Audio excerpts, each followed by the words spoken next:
Welcome to This Explainer.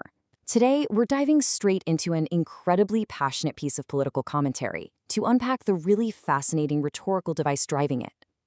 The original commentator actually ties together the day's major news stories using a very specific and honestly very intense biological metaphor. It's kind of like a masterclass in using an overarching theme to frame wildly diverse political arguments. So we're going to map out exactly how this commentator constructs their case, step by step. Okay, so let's jump right in. We're skipping the usual agenda because the source starts with a pretty surprising hook. Not politics, but rats. Yeah, specifically a recent Rutgers University study.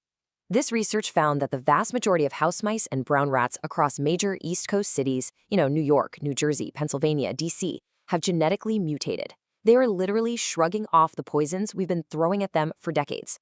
The commentator uses this as a springboard, asking an absolutely crucial question. How in the world is it possible that these pests have become practically invincible? And the source's answer to that invincibility is honestly pretty stark. We didn't kill them, we trained them. The host explains that these rats didn't get this way by magic. It's because our extermination efforts were, well, flawed. Every single rat that survived a less than lethal dose of poison basically handed that resistance straight down to the next litter. Generation by generation, humanity effectively bred a more poison-resistant rat. This biological reality right here, this becomes the foundational lens through which the rest of the news is going to be analyzed. To drive the point home, the source then explicitly links this rat problem to something we all experience: antibiotics. The speaker walks through a three-step process to show how humans actively create their own worst enemies. Think about what your doctor always tells you, right? Take all of your prescription. But as the host points out, a lot of people save a few pills the minute they start feeling better, stopping treatment early. By doing that, you leave a shortage of lethal medication in your system. Step 2, the surviving germs pass their newly learned resistance on. And step 3, a mutant supergerm is born. The source argues that every less than lethal dose is actually a lesson for the survivor. The host then takes this biological phenomenon and elevates it into a rigid, uncompromising rule. Just listen to this phrasing: a poison that doesn't kill teaches. According to the speaker, this is basically the oldest law in biology, and it absolutely does not care about your politics. Whether it's a germ, a rat, or, as we're about to see, a geopolitical movement, the source argues that whatever survives a half measure carries that exact resistance into the future. It's a super stark framing device. So how exactly does the host define what they call the half victory? Well, to this commentator, a half victory is not a compromise. It isn't incremental progress. It is, by definition, resistance training for the very thing you're trying to defeat. The argument here is that taking a half measure ensures your enemy returns stronger, having studied exactly how you fight. It's a really aggressive redefinition of compromise, right? Painting it not as diplomacy, but as dangerous coaching. Now, with that biological rule firmly established, we're going to map out how the source takes this extermination metaphor and seamlessly applies it to a series of highly charged global and domestic news stories.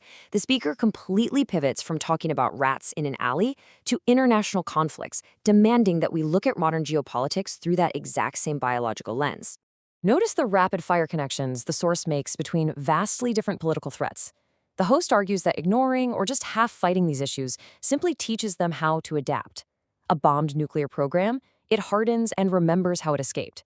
An unpunished crime, it studies what makes authorities retreat. A buried ideology, it just waits to climb back out of the ground. Let's look at each of these specific examples exactly as the host presents them, just to understand how this rhetorical strategy works in practice. The first geopolitical application focuses heavily on Iran. The source cites a massive $88 billion supplemental funding request currently before Congress, largely aimed at the Pentagon to replace strained missile stockpiles tied to the Iran conflict. But the host argues this is a classic half victory. The source claims that while we're spending billions, Iran is openly boasting that its missile program remains totally untouched, allowing them to negotiate transit cost right through the Strait of Hormuz. The commentator views this as proof that we never fight a war hard enough to actually end it, which just leaves the threat to mutate and grow stronger. Moving internationally over to the UK, the host points to a newly detailed report about abuse by mostly Muslim grooming gangs targeting white girls. Now notice the staggering time frame highlighted here: 20 years. For 2 entire decades, British authorities allegedly looked the other way. Why? Well, the host claims they were terrified of being branded as racist by organizations like Rape Crisis England and Wales. In the speaker's biological framework, this is a half-confronted evil that didn't shrink away from embarrassment. Instead, it mutated by learning exactly which accusations would make those authorities flinch and retreat. Bringing it back to domestic politics, the source draws a really sharp contrast regarding an attack on an ICE facility in 2025. On one side, we have the reality of the event. A shooter who fired at an ICE agent's neck received a 100-year prison sentence. On the flip side, the host calls out politician Rashida Tlaib, stating she referred to the sentencing as bullcrap and characterized the attackers as just protesting.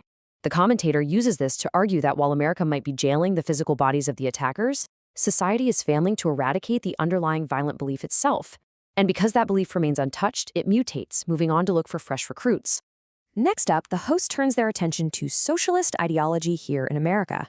The source notes that conservatives confidently declared communism and socialism dead way back in 1991.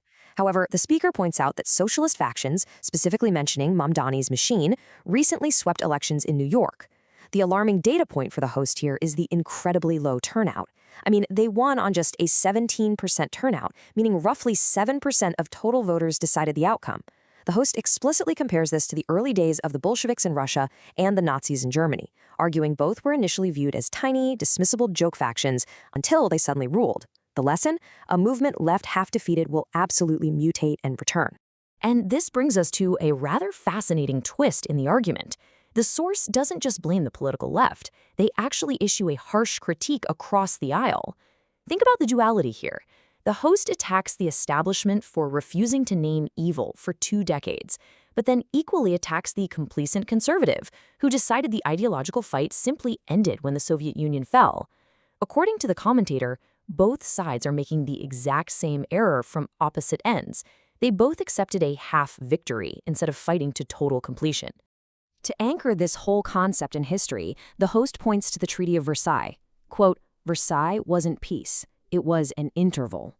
The speaker argues that history doesn't repeat just because people forget dates. No, it repeats because every generation looks at a wounded enemy, decides that the wound is good enough, and walks away. And during those quiet years, the wounded thing heals, it mutates, and it becomes something your old strategies and old poisons can literally no longer touch. The rhetorical intensity of the commentary really hits its absolute peak with this quote. An idea you bury without killing it waits for one bad turnout, one tired electorate, and it climbs back out of the ground and grabs you by the throat. This basically ties everything together, right? The 17% voter turnout in New York, the untouched beliefs of violent attackers, the unpunished global threats. It's a vivid, chilling image meant to convince the audience that bad ideas have a literal biological resilience. If you only bury them, they survive. So what is the commentator's ultimate call to action here?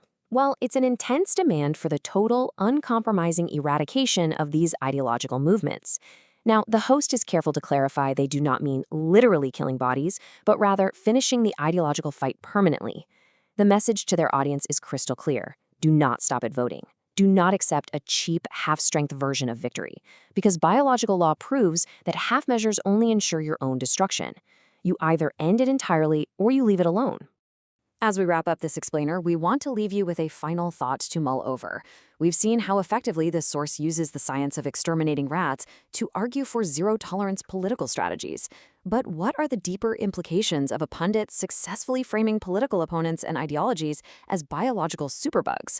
Does this rhetorical strategy make political compromise impossible? Or is it actually a necessary mindset for defeating genuine threats? Thank you so much for joining us as we unpack the structure behind this commentary, and we'll see you in the next explainer.